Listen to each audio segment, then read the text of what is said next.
Magandang hapon o magandang gabi po sa inyong lahat.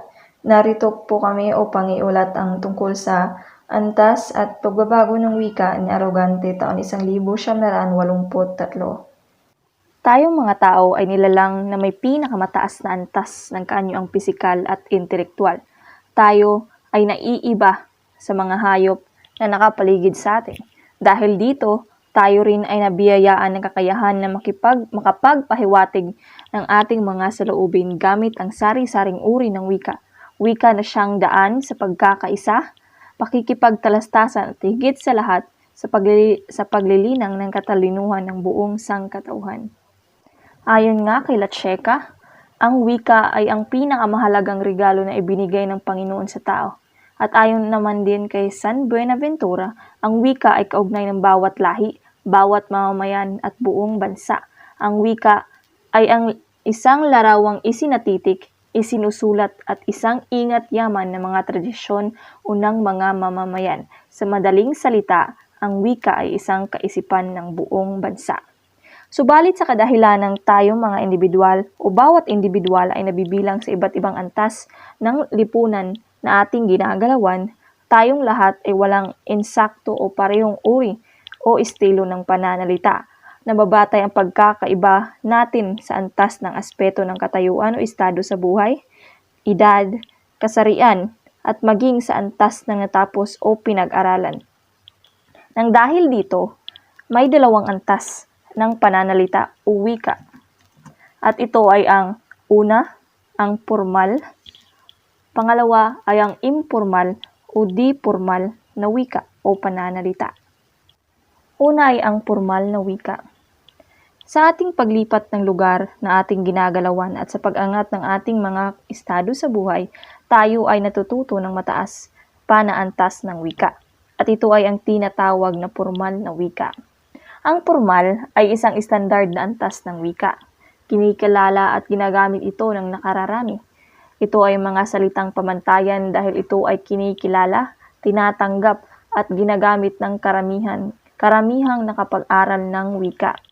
Ginagamit ito sa loob ng mga paaralan, sa opisina at sa halos sa lahat ng bahagi at ahensya ng ating lipunan. Maging sa paglilimbag ng mga aklat, ito rin ang tanging gamit. Halimbawa ay ang mga organisadong grupo ng mga profesional na may kanya-kanyang formal na wika na ginagamit na ayon sa antas ng edukasyon na kanilang natapos.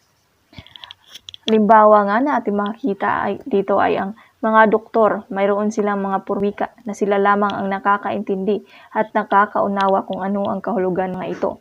Dagdag ng halimbawa ay ang mga formal na salitang wikang Pilipino.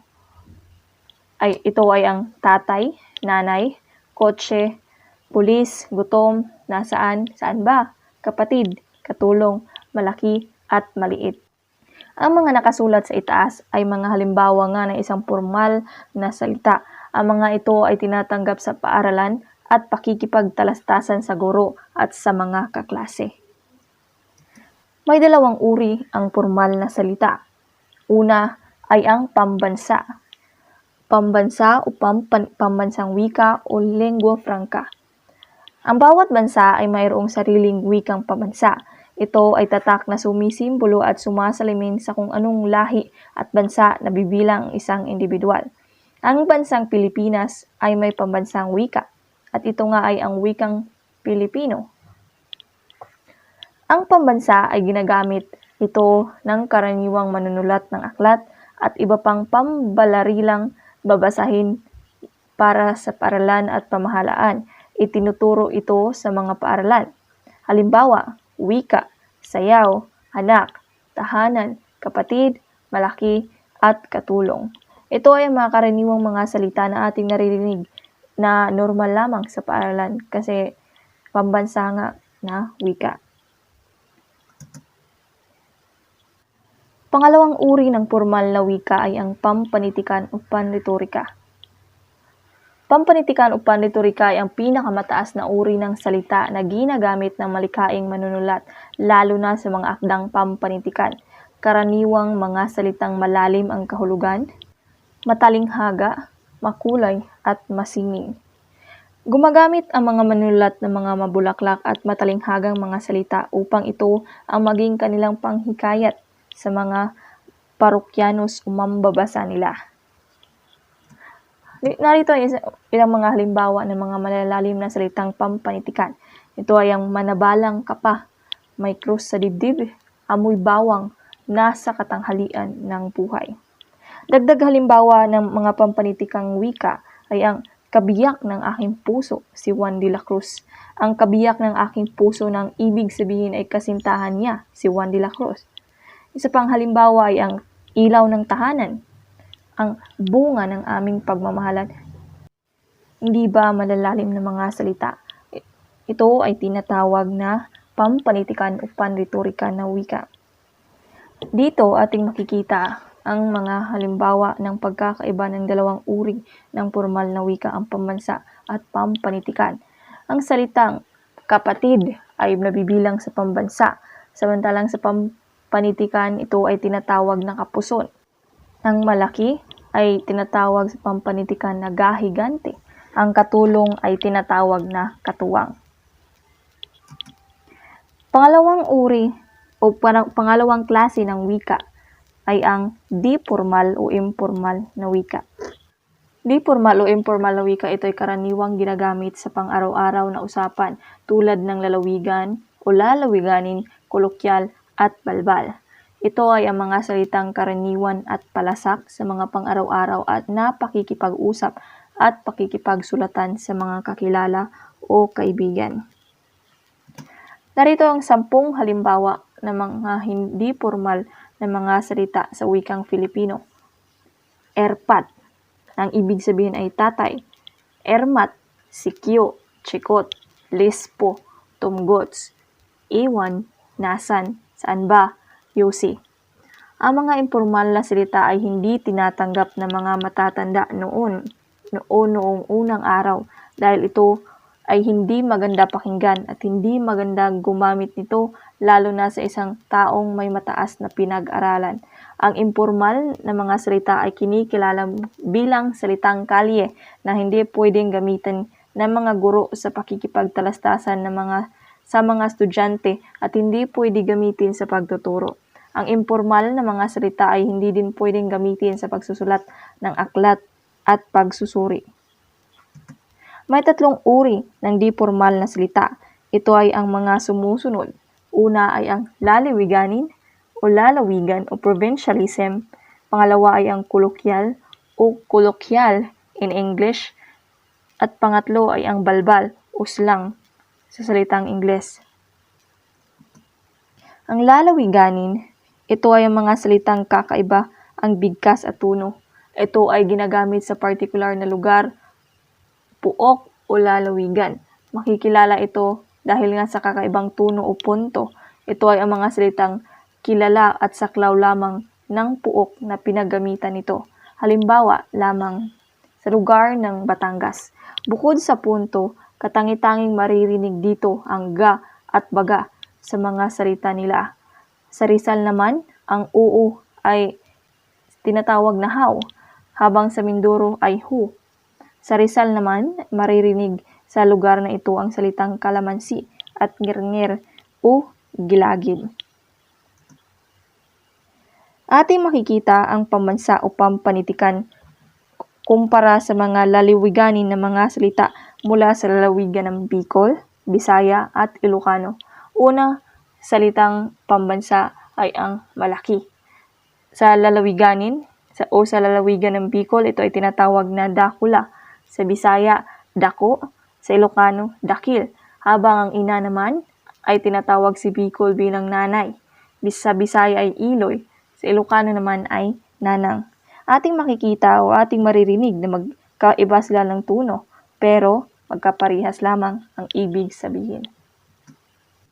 Pangalawang uri ng di formal na wika ay ang kolokyal. Ang kolokyal ay mga salitang may kagaspangan, subalit maaaring maging refinado batay sa kung sino ang nagsasalita. Kung minsan pinaikli ang salita sa pagkakaltasang isa o higit pang titik sa isang salita. Halimbawa, ang salitang nasaan ay ginawa na lamang nasan. Ang paano ay paano. Ang sa akin ay sakin. Ang kailan is kailan. Dagdag halimbawa ay ang mga nasa kahon, formal kumpara sa kolokyal. Ang sa formal ay I1 o I1. Sa kolokyal ay iwan.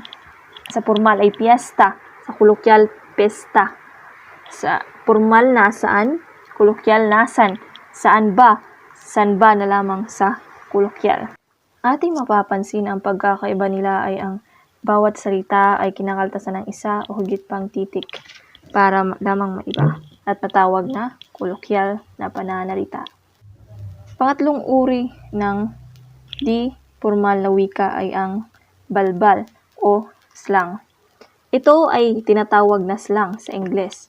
Mababa ang antas na ito at nagkakaroon ng sariling codes. Pangalawa ito sa salitang vulgar na may kabastusan. Kilala rin bilang salitang kanto o salitang kalye.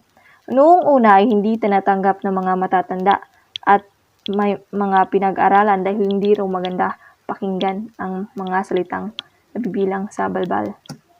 Halimbawa na lamang dito ang dalagang bata ay tinatawag na chicks. Ang 20 pesos ay tinatawag na orange. Dagdag halimbawa ay ang mga nasa kahon, formal, kumpara sa balbal na pananalita. Ang tatay o ama sa formal ay tinatawag na erpat sa balbal. Ang nanay o ina ay tinatawag na ermat. Ang security guard ay tinatawag na sikyo. Ang sigarilyo ay tinatawag na yusi. Ang baliw ay tinatawag na praning. Ang gutom ay tumgots. Ang kolokyal at balbal na uri ng wika ay kadalasang naririnig natin lalo na sa mga millennial. Habang ang mga matatanda sa lipunan ay hindi masyadong tanggap ang ganitong uri ng mga salita dahil nga may pagkabrutal at pagkamagaspang ang kahulugan ng mga salita nito. Halimbawa ng mga salitang balbal at kolokyal na ginagamit ng mga millennials. Noong unang dekada, nauso ang pagbabaliktad ng mga salita tulad na lamang ng ermats at erpat. Ang ibig sabihin nga sa formal na salita ay ina, ama, mami, daddy, o mama o papa. Ngayon naman ay ang pauso na lodi at puwerpa. Ang lodi ay sa Ingles ay idol at ang werpa naman ay power. Halimbawa din ay ang mga gay lingua na wika na karakter para lamang maiba ang dating ng kanilang mga salita. Halimbawa, ang tsaka-tsaka ang ibig sabihin ay pangit o hindi maganda. Halimbawa na pananalita nila ay ang tsaka-tsaka ng junakis mo o ng jowa bells mo na ang ibig sabihin ay sinasabihan kanila ng pangit-pangit ng anak mo at ng jowa mo. Paraan ng pagbabago ng salitang balbal. Kombinasyon, pagbabaliktad at pagdaragdag. Halimbawa, diyahi, hiya, isputing, nakaputi. Pagpapaikli at pagsasa Pilipino. Halimbawa, kana, Amerikana, TV, telebisyon, tisoy, mistiso. Pagpapaikli at pagbabaliktad. Halimbawa, lunta, pantalon, talon, yusi, sigarilyo, siyo. Panghihiram at pagpapaikli. Halimbawa, security guard, sikyo, Pilipino, American, Pilam. Paghihiram ng wikang banyaga. Halimbawa, pick-on, pikon, football, putbol, didbol, didbol. Pagbibigay ng bagong kahulugan. Halimbawa, crocodile, buwaya, greedy, father, papa, lover, snake, ahas, traidor. Pagpapaikli. Halimbawa, pakialam, paki, tiyak, tiyak, kaputol, utol, pinsan, insan. pagbabaliktad, halimbawa, buong salita, pulis, silop, bata, atab, papantig, parte, tipar, pangit, ngitpa. Paggamit ng acronym, halimbawa, TNT, tago ng tago, KKB, kanyang-kanyang bayad, OE, overacting. Paggamit ng bilang, halimbawa, 1433, I love you, 1433, I love you too. Pagbabago ng mga salitang katutubo, halimbawa, upaw, kalbo, kuripot, barat, Cebuano, tihik. Sikretong wika, wika ng isang grupo na sinisikap nilang gawing eksklusibong kanila lamang. Salita ng mga bakla, fly na ever tayate sa McDo. Tony Jones Ernest na si Watashi. Ang ibig sabihin ay punta na tayo sa McDo, gutom na ako. Ginagawa ng mga grupong kabataan para hindi sila maintindihan. Pagbaliktad ng mga simbolo o dinagdagan ng apex, halimbawa, hipin-hipi, si piyapa, do pumatiping. Ibig sabihin, hindi siya dumating.